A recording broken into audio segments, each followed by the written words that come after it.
दोस्तों, आज के इस एक्सप्लेनर में हम एक ऐसी कहानी का विश्लेषण करने वाले हैं जो सच में आपके रोंगटे खड़े कर देगी।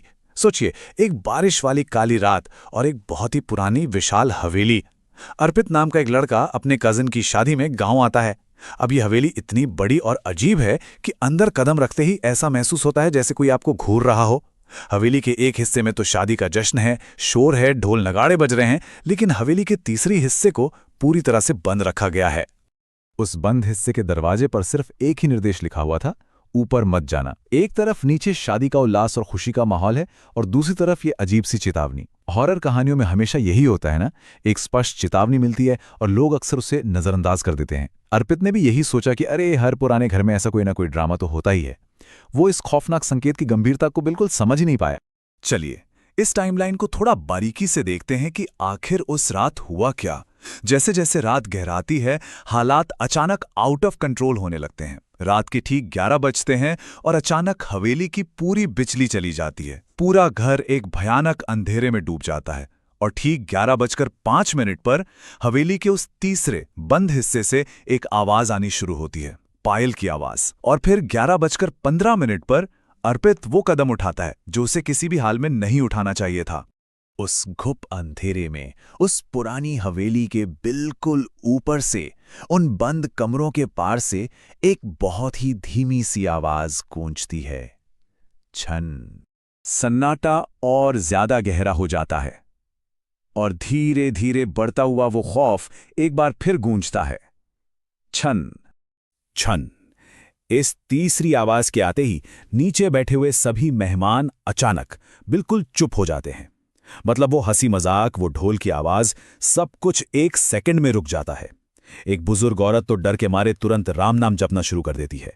उस आवाज में वाकई कुछ ऐसा था जिसने पूरे माहौल को बर्फ की तरह जमा कर रख दिया था। इस खौफनाक सन्नाटे के बीच अर्पित हंस पड़ता है। वो पूछता है कि भाई सब इतना डर क्यों रहे हैं। तभी उसकी मौसी बुरी तरह कांपते हुए एक चेतावनी देती है, आवाज सुनाई दे तो ऊपर मत जाना। ये इस कहानी का एक बहुत बड़ा टर्निंग पॉइंट है।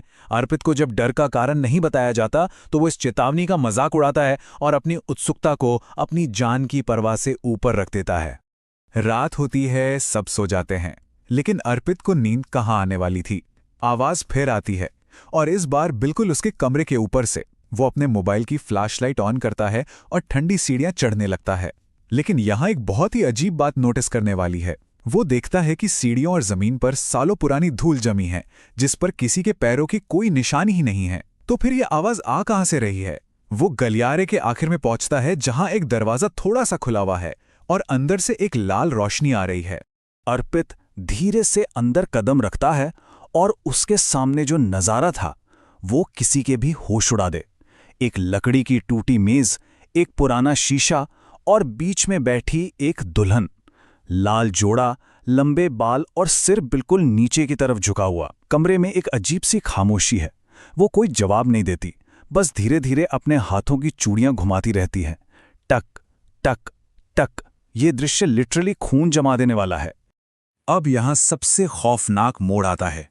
अर्पित हिम्मत करके पूछता है कि नीचे सब तुमसे इतना डरते क्यों हैं?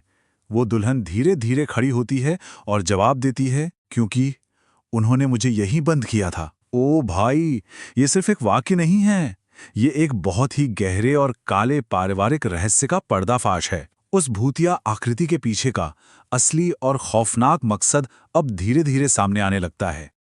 और फिर वो दुल्हन धीरे धीरे अपना चेहरा उठाती है। उसका पूरा चेहरा बुरी तरह जला हुआ था, आंखें बिल्कुल काली और खोखली, होंठ फटे हुए, गले में फांसी की रस्सी के बहुत गहरे निशान थे। लेकिन जिस चीज ने अर्पित की जान ही निकाल दी वो थे उसके पैर। उसके पैर पूरी तरह से उल्टे थे। धड़ाम।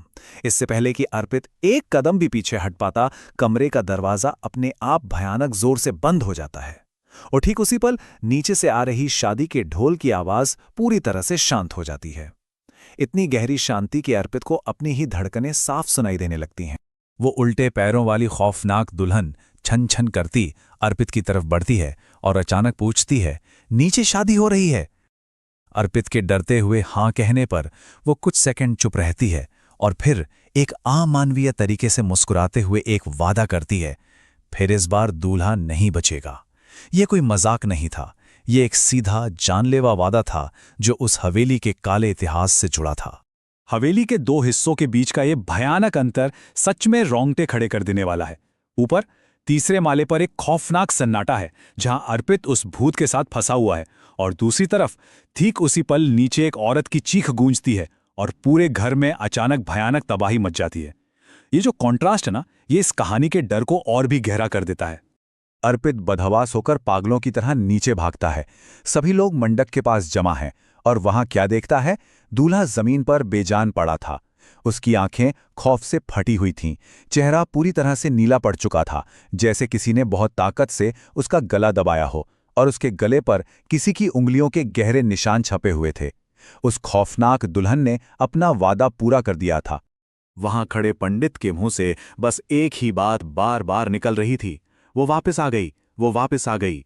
ये शब्द इस बात का पक्का सबूत थे कि सालों पहले हवेली के उस तीसरे माले पर जिस राज को हमेशा के लिए दफना दिया गया था, जिस दर्दनाक सच्चाई को छुपाया गया था, वो अब अपना खौफनाक इंतकाम लेने के लिए वापस लौट चुकी है।